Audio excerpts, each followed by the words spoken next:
Bonjour mes chers amis dans le Seigneur. J'espère que vous allez bien. Moi aussi, je vais très bien par la grâce de Jésus-Christ. Notre Dieu, notre Roi, notre Père et notre Souverain. En ce 12 octobre 2021, il nous a fait grâce d'être encore et toujours en vie. Non seulement en vie, mais aussi en bonne santé. Comme il est intitulé « Et si on en parlait ?» Et si nous en parlions? En fait, je veux parler d'un sujet. Je suis poussée par l'Esprit de Dieu d'en parler. Là maintenant, je ne sais pas encore que pendant que je vais développer le sujet, le Seigneur va me guider. En fait, aujourd'hui, j'ai entendu un témoignage, le témoignage d'une femme qui a dit qu'elle était abusée sexuellement quand elle était petite. Elle était abusée par le mari de sa tante. Elle a été traumatisée. Et quand j'entendais ce témoignage, je me suis vue dans ce témoignage. Parce que moi aussi, j'ai été abusée quand j'étais petite. Et c'est la première fois que j'en parle. Ma mère ne l'a jamais su.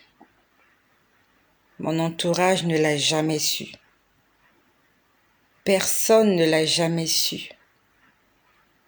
Seul moi et la personne et Dieu et les esprits impurs. C'est la première fois. Ça s'est passé il y a de cela plus d'une trentaine d'années. Et aujourd'hui, 12 octobre 2021, le Seigneur me demande d'en parler. Pour que nous, en tant que parents, que nous soyons sensibilisés. Qu'il y a des prédateurs dehors et l'ennemi ne vient jamais de loin. Celui qui va te faire du mal, celui qui va te tuer, n'est pas loin de toi.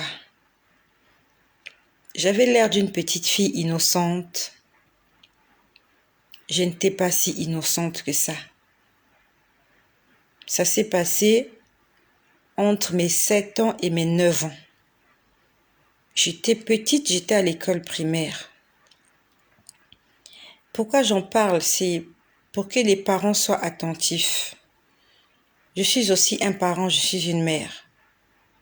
Nous devons faire attention aux gens qui fréquentent nos maisons.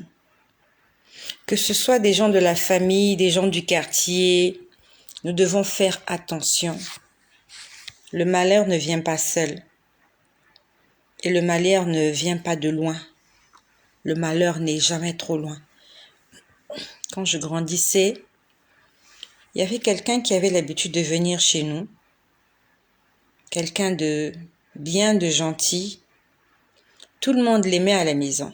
C'était pas un membre de la famille. C'était quelqu'un du quartier. Il était fréquemment chez nous. À telle enseigne que beaucoup de gens croyaient même qu'il vivait chez nous.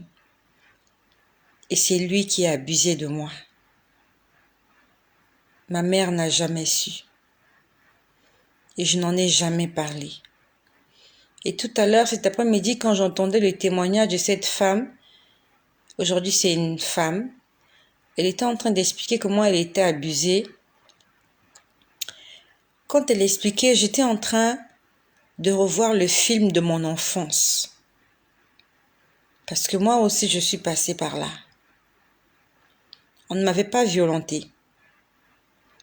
On ne m'avait pas menacée. Ça a commencé par des jeux.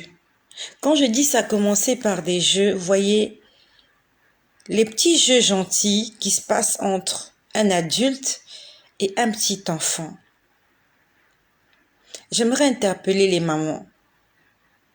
Ma mère ne l'a jamais su. On en parlait comme si c'était de la blague. Vous savez, les gens qui viennent chez vous et qui sont tellement gentils avec vos enfants, Vos enfants les aiment et vous croyez juste que vos enfants les aiment parce qu'ils sont gentils. Et vous n'êtes pas vigilant. Vous dites juste que les enfants l'aiment, il est gentil ou elle est gentille. Attention. Moi aussi, c'est comme ça que je me suis fait prendre. Je suis en train de te parler de moi. Je te parle de moi ce soir.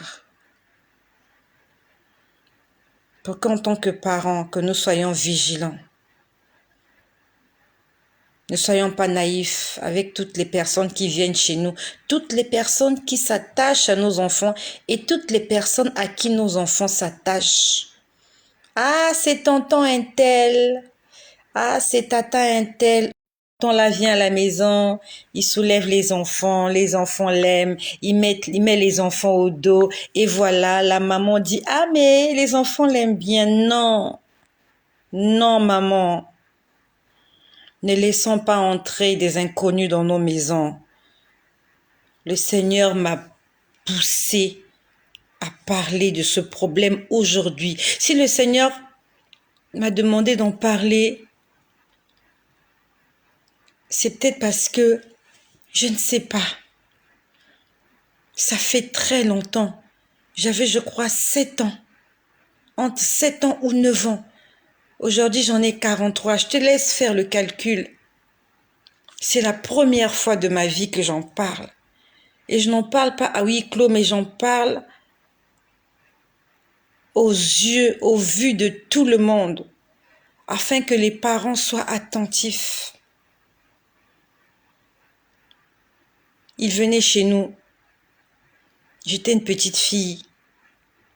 Lui, il était un adolescent. Il jouait avec moi. Je l'appelais grand frère. Il n'était pas méchant. Vous voyez, c'est le genre de personne, en blaguant, il dit à tout le monde, « Ah, quand tu seras grande, tu seras ma femme. » Et tout le monde en riait. Tout le monde en riait. « Tu seras ma femme. Quand tu vas grandir, je vais t'épouser. » Et tout le monde en riait. En fait, pour nous, à la maison, c'était comme une blague. Et quand il venait à la maison, « Ah, mais ton mari est là. » Ça commençait comme ça. Et les gens croyaient que c'était un jeu. Et quand on se retrouvait seul, il me faisait des choses. Je savais que c'était pas bien. Je savais que c'était pas bien. Mais je n'en ai jamais parlé.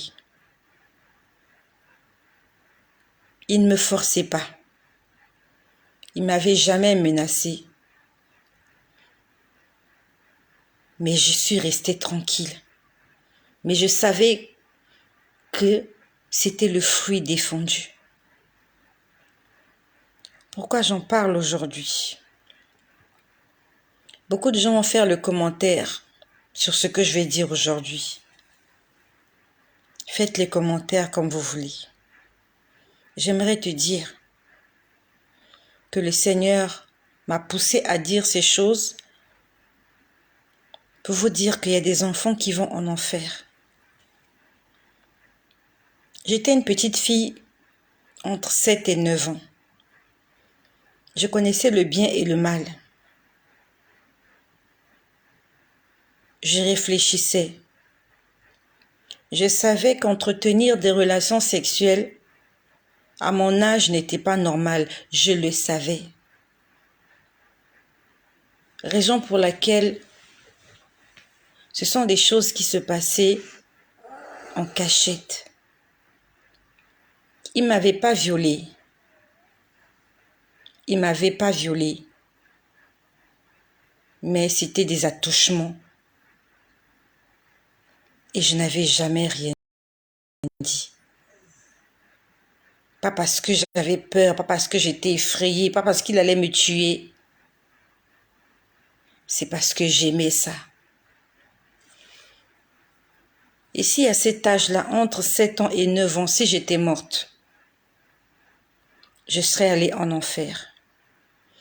Donc cet après-midi, j'étais là allongée sur mon canapé, j'écoutais le témoignage de cette femme qui s'appelle Sarah. Elle a témoigné sur l'émission Inside qui est diffusée par EMCI TV, cette chaîne chrétienne francophone. Et pendant qu'elle expliquait son histoire, je me suis rappelée de la mienne. Parce que j'ai fait exactement la même chose. Et le Seigneur m'a dit, si tu étais morte à cet instant-là, si tu étais morte à ce moment-là, tu serais allée en enfer. Pendant que je parle d'enfer, dans quelques semaines, ça sera le 1er novembre. 1er novembre, c'est la Toussaint. C'est la fête des morts. Je te conseille vivement.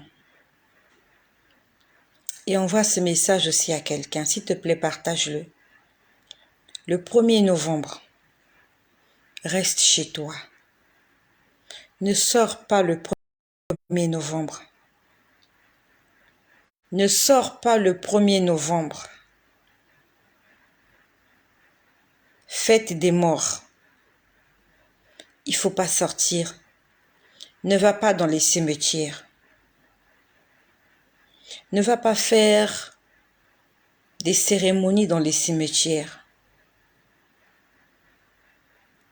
Parce que le Seigneur m'a déjà montré ce qui se passe le 1er novembre.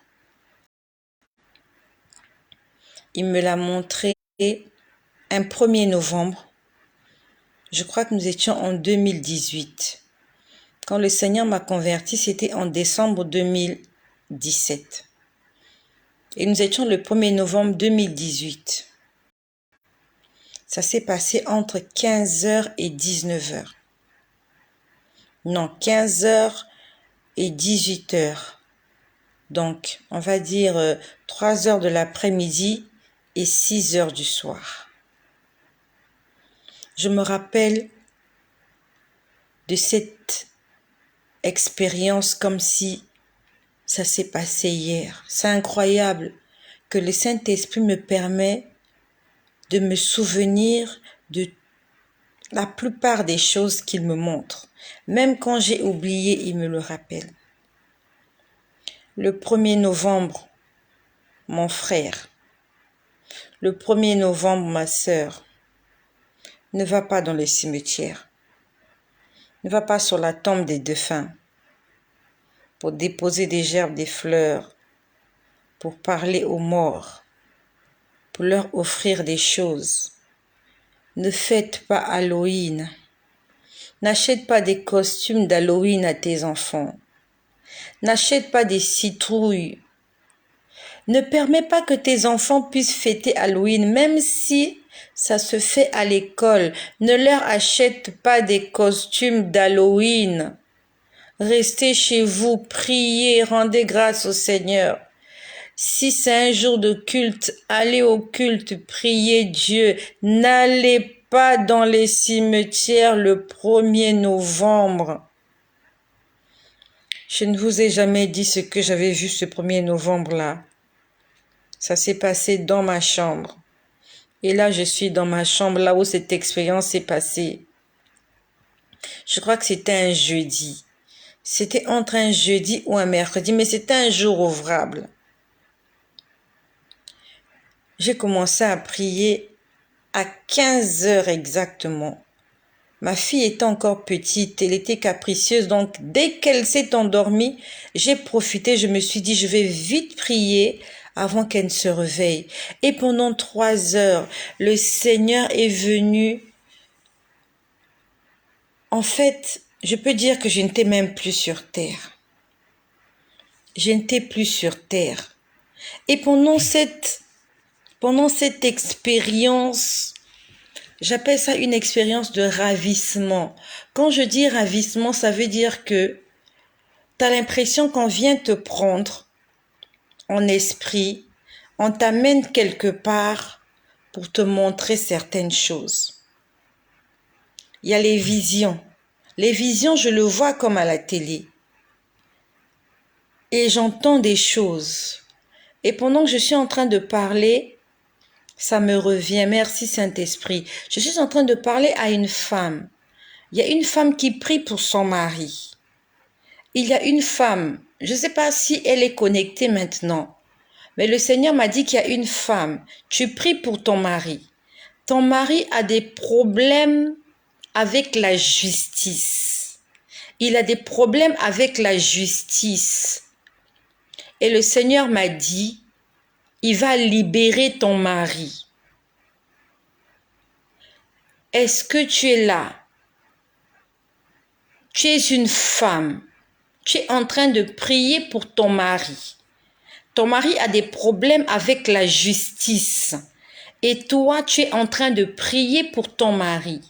Le Seigneur me demande de te dire qu'il va libérer ton mari. Donc, je ne sais pas, est-ce que ton mari est en prison? Ou bien il a une prison psychologique, mais il a un problème en justice. Le Seigneur me dit qu'il va libérer ton mari. Donc, ta foi t'a sauvé. Si tu es en train de prier pour ce problème-là, ton mari, commence à rendre grâce au Seigneur. Quand je dis prier, ça veut dire que tu es en train de prier Jésus-Christ de Nazareth en esprit et en vérité. En esprit et en vérité. Pas en photo et en image. Non. Pas en photo et en image, mais tu pries Jésus en esprit. Un Dieu invisible. Un Dieu qu'on ne voit pas. Un Dieu qu'on ne touche pas. Un Dieu qu'on ne peut pas transporter. Un Dieu qu'on ne peut pas habiller. Tu ne peux pas habiller Dieu. Tu ne peux pas donner une couleur à Dieu. Tu ne peux pas lui mettre un vêtement. Tu ne peux pas déterminer sa taille. Tu ne peux pas déterminer sa texture. Dieu, on ne le dessine pas. Dieu, on ne le façonne pas avec ses mains. Dieu n'est pas un morceau de bois. Dieu n'est pas du plastique. Dieu n'est pas du ciment. Dieu n'est pas de l'airain, il n'est pas du bronze. Dieu n'a pas la chair humaine. Dieu, il est esprit. Et je suis en train de prier, je suis en train de parler à une femme qui prie ce Jésus en esprit et en vérité. Elle ne se prosterne pas devant les photos. Elle n'a pas d'image dans sa maison. Elle n'invoque pas les défunts. Elle n'invoque pas les morts. Mais elle prie Dieu en esprit. Le Seigneur va opérer un miracle dans votre maison. Ce problème qu'il a en justice, le Seigneur le règle maintenant à cause de toi, femme, qui t'es levée pour prier, pour sauver ton mari. Le Seigneur va lui délivrer, c'est ce qu'il me demande de te dire. N'arrête pas de prier, continue de prier. Tu passes des moments difficiles, tu as des enfants difficiles. Continue de prier pour tes enfants, n'arrête pas, ne sois pas fatigué. La Bible nous dit que c'est celui qui persévérera jusqu'à la fin qui sera sauvé. Persévère. Voilà, c'était juste une parenthèse pour ma sœur qui est en train de prier pour son mari qui a des problèmes avec la justice. Donc j'étais en train de te dire que c'était un 1er novembre 2018, je crois. C'était 2018. Pas 2019, non. Je crois 2018 parce que ma fille est encore toute petite. Elle est née en 2016. Et ce jour-là, le Seigneur est venu me ravir en esprit. Seigneur. Le Seigneur est venu me ravir en esprit. Et ce jour-là, il m'a amené au séjour des morts. J'ai vu des gens qui venaient de mourir sur la terre. Ils étaient nombreux, une foule nombreuse. Quand ils meurent, ils tombent dans une grosse fosse. C'est ce que j'appelle le tunnel de la mort. Et je me suis une fois retrouvée dans ce tunnel-là. C'est pas un tunnel horizontal, c'est un tunnel vertical. Vous tombez comme dans un puits. C'est un tunnel très profond. C'est une fosse très profonde. Elle peut mesurer des kilomètres. Des kilomètres. Quand je parle de ces choses, je sais ce que je dis. C'est dans cet endroit que sont jetées les âmes, toutes les âmes qui meurent dans le péché, dans toutes les âmes qui meurent sans avoir eu le temps et l'occasion de se repentir. Ce que je te dis, ce sont des choses que j'ai vues. J'ai pas vu ça à la télé. C'est pas l'histoire de quelqu'un que je vous raconte. C'est mon histoire. C'est mon témoignage. C'est ma relation avec Jésus. Et depuis que j'ai vu ces choses, ma vie a changé.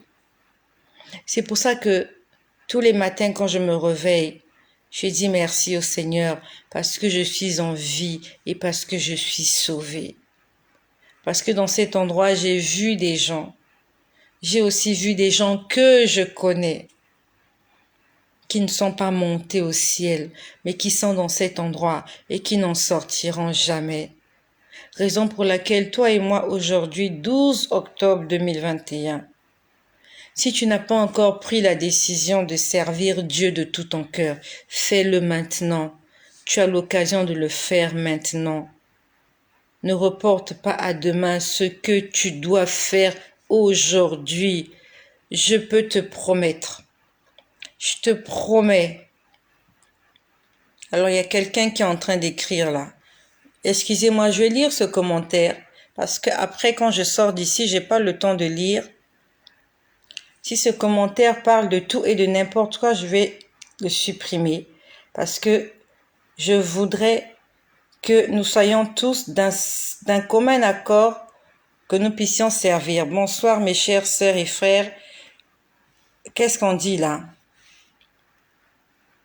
Je suis une femme ivoirienne, mais je réside en Belgique. Alors, qu'est-ce que c'est? J'ai appelé mon mari pour le remercier de l'aide qu'il m'avait apportée en me confiant à ce grand homme. Je témoigne de sa bienfaisance. D'accord, c'est du maraboutage. Ok, c'est bizarre que tous les marabouts aiment cette chaîne-là. Ici, moi, je prêche l'évangile de Jésus-Christ, l'évangile de vérité. Ici, il n'y a pas la place pour le maraboutage. Il n'y a pas la place pour le maraboutage. Voilà. Donc, je continue mon témoignage. J'aimerais te dire, le diable est menteur. Faut pas écouter les marabouts.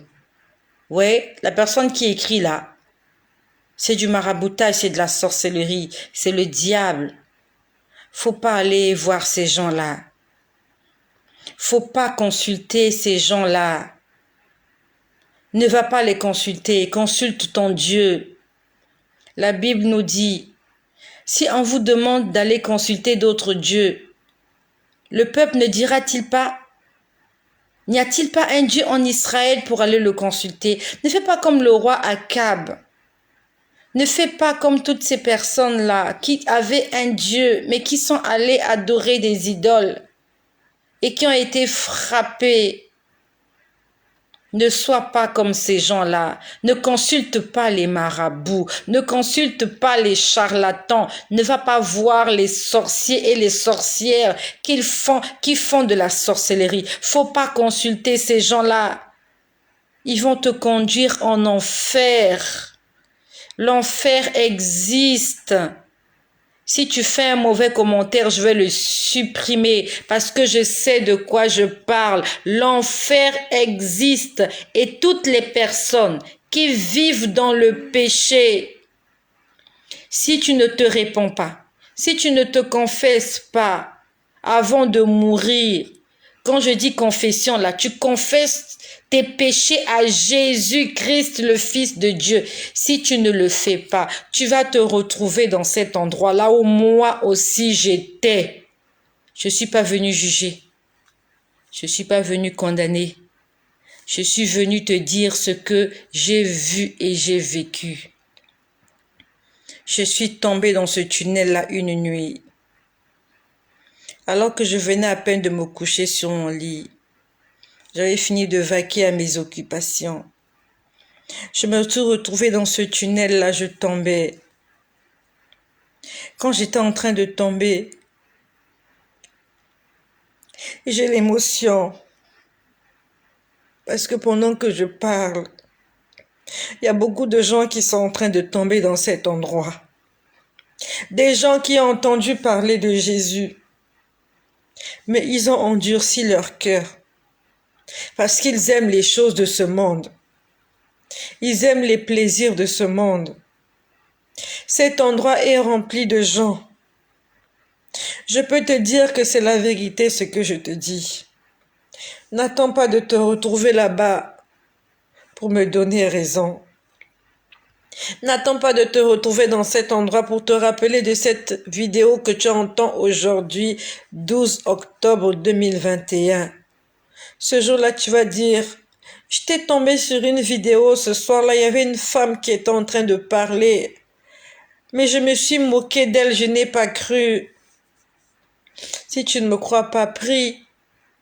Prie pour que Dieu te confirme si ce que je dis, c'est la vérité ou c'est le mensonge. Moi aussi, je vivais dans le péché. Ce que toi tu fais aujourd'hui là, moi aussi je faisais ça. Peut-être même pire. J'ai changé parce que je me suis retrouvée en enfer. Que la gloire soit rendue à Jésus parce qu'il ne m'a pas laissé dans cet endroit. Il ne m'a pas laissé là-bas, il m'a fait sortir. Si Jésus ne m'avait pas fait sortir, je serais restée dans cet endroit où j'allais regretter pour l'éternité. C'est pour ça que ne te moque pas de moi quand je viens parler sur les réseaux sociaux de Jésus. Je viens dire ce que cet homme-là a fait dans ma vie. Il m'a sorti de l'enfer. Jésus m'a sorti de l'enfer. Alors que j'allais à l'église. Alors que je priais. Alors que je lisais ma Bible. Je donnais mes dîmes à l'église. Je donnais les offrandes dans le panier. Mais ma vie n'était pas en accord avec la parole de Dieu. Ce que Dieu a dit dans sa parole, il va l'accomplir. Qui que tu sois, quoi que tu aies, où que tu sois, Dieu ne changera pas sa parole à cause de toi. Même si tu as l'impression que tu es la personne la plus aimée de Dieu, que Dieu t'aime tellement, la Bible nous dit, toutes choses passeront, mais la parole de Dieu ne passera pas. Si Dieu a dit, aucun pécheur n'entrera, aucun pécheur ne va entrer, même si tu es pasteur, même si tu es évangéliste, même si tu es prophète, même si tu es diacre, même si tu es bishop, même si tu es le pape. Si tu vis dans le péché, tu vas pas aller au ciel. Ce jour-là, 1er novembre 2018, j'ai vu des chrétiens en enfer. J'ai vu des chrétiens en enfer. Les témoignages que vous entendez là, c'est la vérité. Moi aussi, j'entendais les témoignages. Je me disais, mais comment un chrétien peut aller en enfer? Un chrétien peut aller en enfer si il continue à vivre dans le péché. C'est le péché qui conduit en enfer. Je repars à la Genèse. J'étais une petite fille de entre 7 et 9 ans. Il y avait cette personne-là qui venait chez nous, qu'on aimait bien. On s'était familiarisé, tout le monde le connaissait à la maison. C'était quelqu'un du quartier.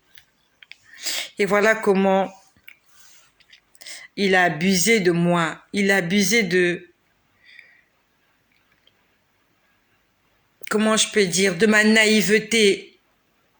Et le Seigneur, cet après-midi, était en train de me dire que même à cet âge-là, j'avais l'âge de la raison. Je connaissais le bien et le mal. Il m'a dit, pourquoi tu faisais ces choses-là en cachette? Pourquoi Il attendait quand il n'y avait personne autour, il te prenait, il t'amenait dans un coin et il te tripotait. Et toi, tu ne criais pas. Toi, tu ne le repoussais pas. C'est parce que tu aimais ce qu'il te faisait. Alors que tu savais que tu n'avais pas le droit. Donc, le fait que j'étais consciente que on fait pas des choses comme ça, que les enfants ne font pas les choses là. J'étais consciente. À 7 ans, je savais qu'un enfant n'a pas le droit d'entretenir des rapports sexuels. Mais j'étais en face de quelqu'un qui me tripotait. Je ne l'ai pas repoussé, je n'en ai parlé à personne, mais je l'ai laissé faire. Le Seigneur m'a dit, si tu étais morte, tu serais allée en enfer. Combien d'enfants sont en enfer aujourd'hui? Combien? Toi et moi, nous avons échappé belle. Tu sais que toi qui m'écoutes là, tu as fait aussi ça. La majorité des enfants ont fait ça. Il y a eu des tripotages, il y a eu des jeux bizarres à la maison, entre frères, entre sœurs, entre cousins, cousines, entre voisins. On a tous fait ça, la majorité. Et aujourd'hui, nous avons grandi.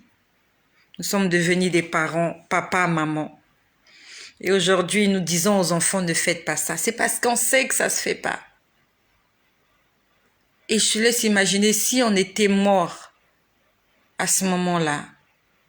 Le Seigneur m'a dit, si tu étais morte, tu seras allée en enfer, malgré ton âge, parce que tu connaissais le bien et le mal.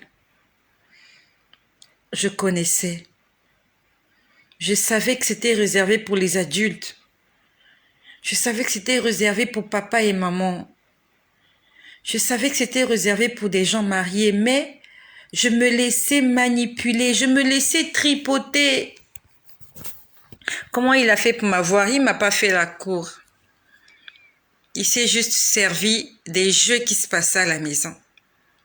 Des jeux. Quand je grandissais, chez moi à la maison, on m'appelait Mamie. C'était mon petit nom. Mamie.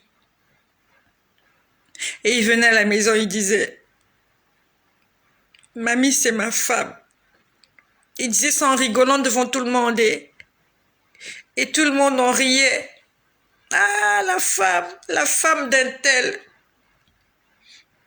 C'est sa femme. Une petite fille de 7 ans. Une petite fille de 7 ans.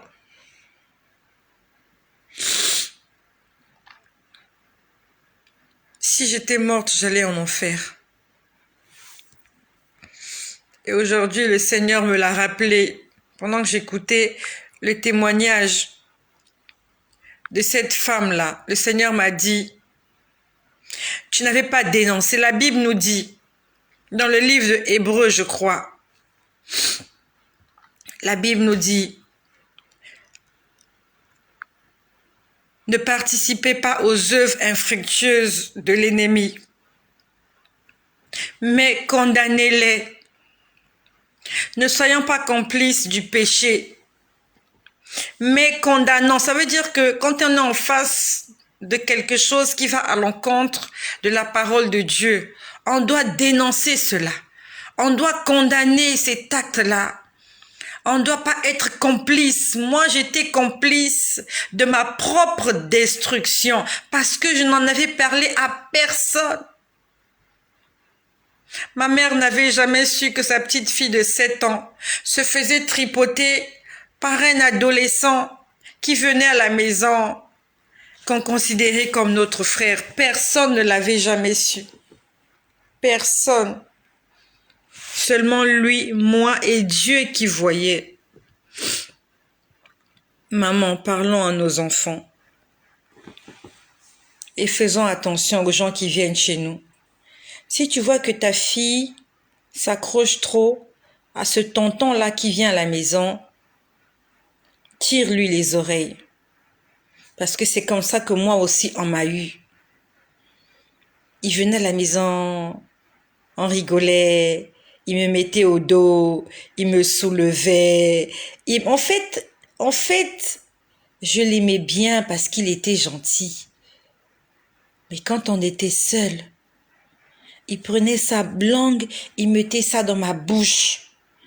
La première personne qui m'a mis la langue dans la bouche, c'était lui. C'était lui. Ce qu'on faisait à la télé là, il venait faire ça sur moi. C'est comme s'il venait s'exercer. Il me mettait la langue dans la bouche. La première personne qui m'a embrassée, c'était lui. À 7 ans, j'étais déjà pourrie. À 7 ans, je suivais les films porno. J'étais pourrie à 7 ans. Ne crois pas que les enfants que tu vois dehors, là, ils sont innocents. Non. Nous sommes tous coupables. Tous. Tu vois un petit enfant, tu crois que c'est un enfant, c'est une vieille personne. Je savais tout. Je connaissais tout. Je savais tout. Vous me voyez là, on me voyait là, j'étais en train de jouer dehors avec la poupée là. C'était n'importe quoi. C'était juste de l'hypocrisie. Je faisais les choses que les grands faisaient. 7 ans. C'est juste pour nous interpeller. Si tu trouves que tes enfants aiment trop quelqu'un, lève-toi. Mets stop à cela. Parce qu'il va profiter du fait que les enfants sont naïfs. Il va commencer à toucher. Est-ce qu'on ne peut pas faire ceci? Est-ce qu'on ne peut pas? Est-ce qu'on ne peut pas? Et l'enfant, au départ, on va dire qu'on va prendre ça comme un jeu. Le problème, c'est que tu sais que c'est un jeu défendu. Et un jour, tu as ta petite fille de 10 ans qui n'est plus vierge. Tu as ta petite fille de 11 ans qui est enceinte. Et à ce moment-là, tu te poses la question, mais ça s'est passé quand? Ça s'est passé quand? Quel est l'épisode que j'ai manqué?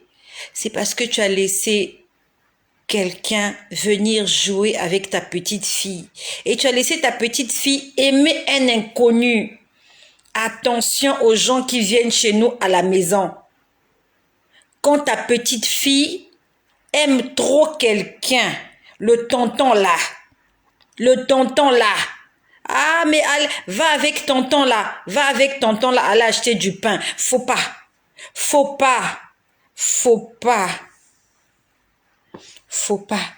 Vaut mieux que les enfants soient méfiants avec tout le monde, au lieu de voir les enfants gentils avec tous les tontons du quartier. C'est comme ça qu'on m'a eu. Et si j'étais morte? Et si j'étais revenue pendant que cela s'est passé? Je serais restée. Aujourd'hui, nous avons grandi, je suis une mère. Lui aussi, de son côté, il a fondé une famille. Mais je suis sûre qu'il se rappelle de ce qu'il m'avait fait. Cette petite fille qui venait tripoter à domicile. Il venait me tripoter chez nous à la maison. Ça se passait pas chez lui. C'était chez nous. Donc, c'est pas parce que ta fille ne sort pas qu'elle est aussi innocente que tu le crois. Non. Ça se passait à la maison.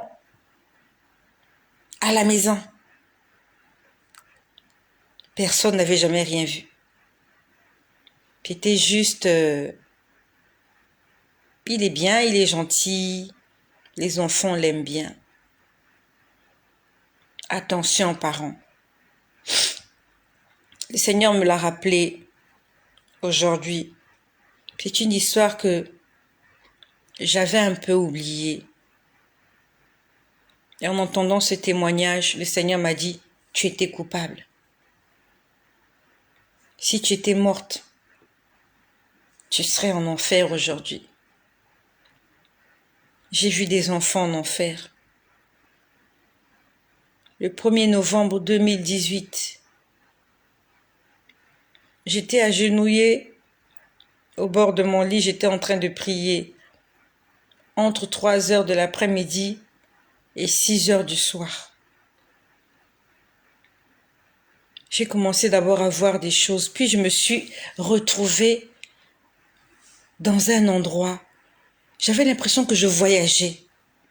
Je voyageais dans les airs. Et j'étais accompagnée par quelqu'un. Cette personne-là était sur ma ma gauche, oui, sur ma gauche. Et on a voyagé, on voyageait, on voyageait. Je n'ai pas vraiment vu son visage, mais je sais qu'il y avait quelqu'un sur ma gauche. Et il m'a fait voyager. On a vu tellement de choses. Et quand je suis revenue, il était 18 heures. Quand je suis revenue, j'étais étonnée qu'il était déjà 18 heures. Parce que j'avais l'impression que je n'avais fait que 30 minutes à cet endroit-là. Ça allait si vite de l'autre côté, mais quand je suis venue, quand j'ouvre les yeux, il faisait nuit. Donc 15, 16.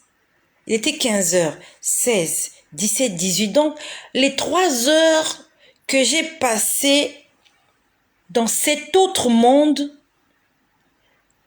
ici j'ai passé plus de temps et là-bas le temps était court. Et par la grâce du Seigneur, je reviendrai vous dire ce que j'avais vu ce jour-là. Je me rappelle de ça comme si c'était hier. Je n'ai jamais écrit ce que j'ai vécu ce jour-là, mais c'est resté gravé dans ma mémoire. C'est resté gravé là. Je veux juste te dire, 1er novembre, ne faites pas là, ne faites pas. Faut pas faire la fête là, fête des morts. Faut pas. Faut pas fêter Halloween. C'est une fête diabolique. C'est une fête démoniaque. Et dans le monde spirituel, toutes les personnes qui fêtent ce jour-là, excusez-moi l'expression, toutes les personnes qui fêtent la Toussaint, Halloween, ce jour-là, j'ai vu que leur esprit était capturé et qu'on les mettait en prison. J'ai vu des gens emprisonnés. Il y avait des hommes, il y avait des femmes, il y avait des enfants. Ils étaient tous à l'intérieur, torse nu, alors qu'ils étaient encore vivants sur terre. Moi, je les ai vus dans des prisons, coincés, serrés les uns contre les autres. On était en train de me dire, toutes les personnes qui ont fêté Halloween, qui sont allées dans les cimetières, qui ont fait des cérémonies, qui ont parlé devant des tombes. Ils sont allés laver des tombes, ils ont fait des choses. Donc, chaque fois que tu fais ça, en fait, ils t'ont déjà capturé. Tu deviens leur proie. Tu leur appartiens. Nous sommes le 12 octobre. Dans quelques semaines, dans 2 semaines, ça sera le 1er novembre. 1er novembre, reste chez toi à la maison. Si tu veux sortir, va rendre visite à des gens. Pour la gloire de Dieu, vous restez, vous discutez. Et après, tu rentres chez toi. N'invoque pas les morts. N'allume pas de bougies. Ne va pas dans les cimetières. N'achète pas des fleurs pour aller déposer à la tombe de qui que ce soit. Ne le fais pas. Ce que je te dis, c'est la vérité. Hier, je vous ai dit que pendant que je parlais, il y avait un ange sur ma gauche. Puis quand j'ai changé de position, il était en face de moi. Grand de taille, il était courbé. Courbé, oui, pas accroupi, mais courbé. Il avait comme une espèce de registre en main. Il était en train d'écrire ce que je disais. Si ce que je dis est faux, un jour Dieu prendra ma bouche. Il va la brûler. Il va me jeter au feu. Parce que j'aurais dit des bêtises sur les réseaux sociaux. Parce que j'aurais égaré des gens. Mais si ce que je dis est la vérité, je prie que Dieu puisse toucher ton cœur afin que tu sois convaincu que ce que je dis, c'est la vérité. C'est toutes ces choses qui ont changé ma vie. Moi aussi, j'allais à la tombe. J'ai perdu mon père jeune. Je suis déjà allée à sa tombe pleurer. Parce qu'on me disait que c'était normal. On me disait que ne pleure pas. Comme il est devenu un esprit, il va s'occuper de toi. C'est faux. C'est Dieu qui s'est occupé de moi. C'est Dieu qui m'a nourri. Depuis que mon père est mort, il n'est jamais venu m'apporter à manger. Il m'a jamais payé mes études. C'est Dieu qui a veillé sur moi. Depuis que je suis née, c'est Dieu qui veille sur moi. Peut-être que toi qui m'écoutes aussi, tu as perdu un être cher et que ça te fait mal. Tu aurais juste voulu que cette personne-là soit là. Je peux te dire qu'on ne peut pas corriger certaines choses.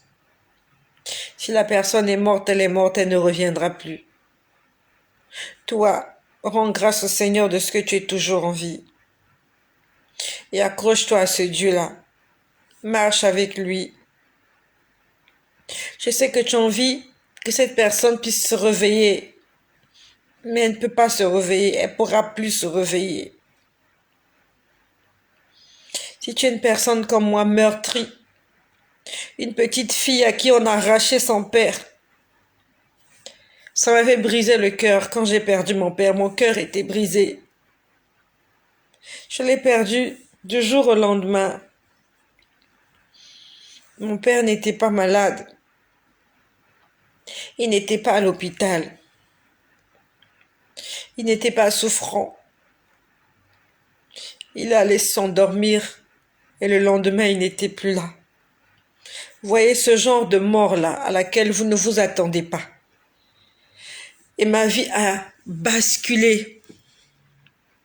Ma vie a basculé. Parce qu'il y a des gens méchants là dehors qui veulent la mort des autres. C'est pour ça que toi qui m'écoutes, il faut prier pour ton mari. C'est pas la peine de le jalouser toute la journée. De lui poser les questions. Tu étais où? La femme là, c'est qui? Non. C'est pas ça qui va sauver votre couple. Prie pour ton mari. Que le Seigneur ait pitié de lui. Que le Seigneur pardonne ses péchés. Que le Seigneur le protège même quand il va dans les hôtels avec ses filles-là. Par ta prière, Dieu va sauver ton mari. Ce n'est pas en étant jalouse, en faisant du tapage qui va changer. C'est en priant. Nous pouvons changer ce monde par la prière. Si la femme de mon père priait pour son mari, ce ne serait pas arrivé. Ne fais pas attention aux bêtises de ce monsieur. Toi, continue de prier. C'est une façon de fermer la porte à l'ennemi. Ma vie a basculé. Ma vie de petite fille chérie. Mon père me gâtait. Il me donnait tout ce que je voulais. À mon anniversaire, j'avais toujours un cadeau. Chaque année scolaire, j'avais de nouvelles fournitures scolaires. À Noël, j'avais des jouets. J'avais des jouets extraordinaires. Quand il est mort, la première année, on m'a pas acheté de sac à l'école. Quand Noël est arrivé, je n'ai plus eu de poupée. Mon père m'a acheté des jouets chers. Il m'a acheté des jouets chers. Chaque Noël, j'avais un vélo. Et quand il est mort, en mai, en décembre, ma mère m'a dit qu'elle ne pouvait pas m'acheter de jouets parce qu'elle n'avait pas d'argent. J'ai pleuré mon père. Je l'ai regretté. J'ai dit, Seigneur, pourquoi mon père est parti? Les gens étaient en train de crier, bonne année, bonne année. Les enfants dehors dans le quartier, ils avaient des jouets. Moi, il fallait que j'utilise les vieux jouets de l'année précédente. Parce que je n'avais plus de père. Toi qui as encore ton père, Rends grâce au Seigneur. Si tu as encore tes parents, même s'ils sont malades, même s'ils n'ont pas une bonne santé, si tes parents sont encore vivants, prie pour tes parents. Je sais ce que c'est que d'être orpheline. C'est pas beau. Ma vie a changé du jour au lendemain. Ma vie a basculé. Du 6e étage, je me suis retrouvée au sous-sol.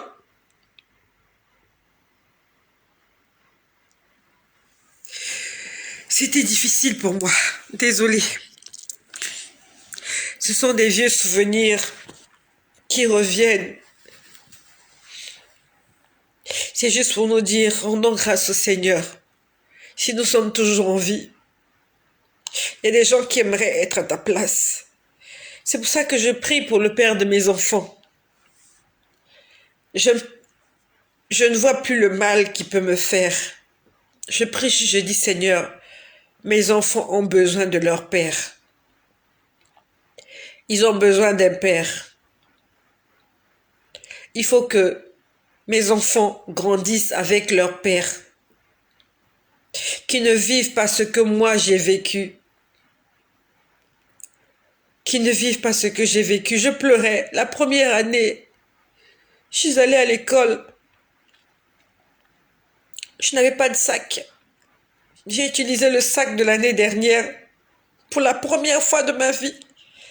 J'ai utilisé un sac pendant 2 ans. Quand Noël est arrivé, chaque Noël, il m'achetait quelque chose de nouveau. Ce Noël-là, je n'ai rien eu. J'ai pleuré. J'ai même maudit Dieu, que le Seigneur me pardonne. J'ai maudit Dieu. J'ai dit, Seigneur, pourquoi tu as permis que mon père puisse mourir alors que les autres ont leur père?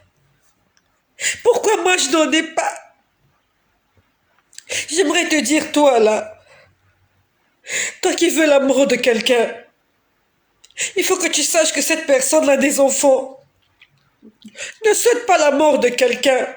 Tout le monde va mourir. Faut pas souhaiter la mort de quelqu'un. Parce que tu vas rendre une petite fille malheureuse. Tu vas rendre un petit garçon malheureux. Elle va devenir une prostituée. Parce qu'elle ne saura plus quoi faire dans la vie. Ce petit garçon l'a fait devenir un brigand à cause de toi. Parce que toi, tu as décidé que l'autre puisse mourir parce qu'il te dérange. Parce qu'elle te dérange. Toi, tu es Dieu. Tu vas vivre éternellement et tu as décidé que les autres puissent mourir. Il faut que tu saches que tu vas laisser une petite fille orpheline. Elle sera blessée à vie. Elle sera traumatisée. Sa vie sera gâchée. Ils ont gâché ma vie. Ils ont détruit mon enfance. Ça s'appelle la haine, la jalousie, le péché. C'est pour ça que Dieu est contre le péché. Si tu vois quelqu'un dans la rue qui n'a pas de pain à manger, ne te moque pas de la personne. Tu sais pas pourquoi il n'a pas de pain à manger. Si tu vois une femme se prostituer, tu sais pas pourquoi elle se prostitue. Va vers elle, parle avec elle. Si tu peux l'aider, aide-la. Il y a des gens qui souffrent. C'est pour ça que je suis sensible aux orphelins, parce que je sais ce que c'est que d'être un orphelin. Et si toi, tu n'es pas un orphelin, rends grâce à Dieu. Appelle ton père. Parle avec ton père. Appelle ta mère. Parle avec ta mère. Parce qu'il y a des gens qui ne pourront pas le faire, qui ne pourront plus le faire comme toi.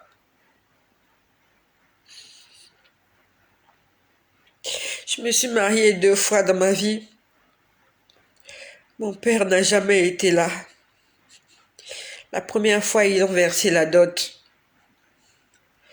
Mon père n'a jamais porté ce costume. La deuxième fois, ils ont versé la dot. Mon père n'a jamais porté ce costume. C'est d'autres personnes qui l'ont porté. Prie pour ton père. Prions pour nos enfants. Faisons attention. J'ai été abusée parce que quelqu'un de trop gentil venait chez nous. Et si j'étais morte, je serais aujourd'hui en enfer. Parce que j'ai vu des enfants en enfer. Il n'y a pas que les adultes qui se retrouvent en enfer. Même les enfants. Même les enfants. J'ai vu avec mes yeux des petits enfants. Que le Seigneur nous aide. Parle de Jésus à tes enfants. Parle-leur du salut. Parle-leur de la vie éternelle. Dis-leur que Dieu est contre le péché. Dis-leur que s'ils ont un problème, qu'ils te fassent part de leurs difficultés. Dis-leur que s'ils ont un problème, qu'ils entrent dans leur chambre, qu'ils prient et que Dieu écoute la prière des enfants. Je peux te dire que Dieu écoute la prière des enfants. J'ai été insultée. J'ai souffert. Les hommes ne m'ont pas donné une chance de réussite. Les gens disaient que je n'allais pas réussir dans la vie. Les gens croyaient que je ne serais une moins que rien. Mais Dieu a confondu ces gens-là. C'est pas moi qui les ai confondus. C'est Dieu qui a confondu tous ceux-là qui m'ont insulté. Il y a des gens qui m'ont dit, tu seras qu'une pauvre prostituée dans ta vie. Tu vas passer ta vie à te prostituer. Des gens m'ont dit, tu ne réussiras jamais. Des gens m'ont dit, tu ne te marieras jamais. Des gens m'ont dit, quel genre de mère tu seras toi? Quel genre de mère tu seras? Aujourd'hui, le Seigneur prend soin de moi. Et c'est celui-là mon Père. Jésus-Christ est mon Père. Et j'accepte qu'il reste mon Père jusqu'à la fin de mes jours. Désolée pour l'émotion. Ce sont des choses qui m'ont brisé le cœur. Ça a brisé ma vie. Il ne faut pas souhaiter la mort de quelqu'un, s'il te plaît. Si quelqu'un t'a fait du mal, tu as du mal à lui pardonner, demande au Seigneur de t'aider. Ne souhaite pas que quelqu'un meure. Tu vas rendre une petite fille malheureuse à cause de toi, de ta méchanceté, de ta jalousie. L'avenir d'un enfant sera hypothéqué à cause de toi. Mon père voulait que je fasse de longues études, que je fasse la médecine. C'est ce qu'il me disait. Il me disait, tu seras une pharmacienne. Il voulait que je sois une pharmacienne. Je n'ai jamais fait des cours de médecine. Je ne suis pas pharmacienne. Je ne suis pas médecin. Mais c'est ce que lui, il voulait. Il était prêt à s'investir. Il a dit, voilà ce que moi, ton père, je veux que tu sois. Je n'ai jamais été ce qu'il a voulu que je sois. J'ai pris un chemin opposé. Mais aujourd'hui, je rends grâce au Seigneur parce que j'ai la vie éternelle.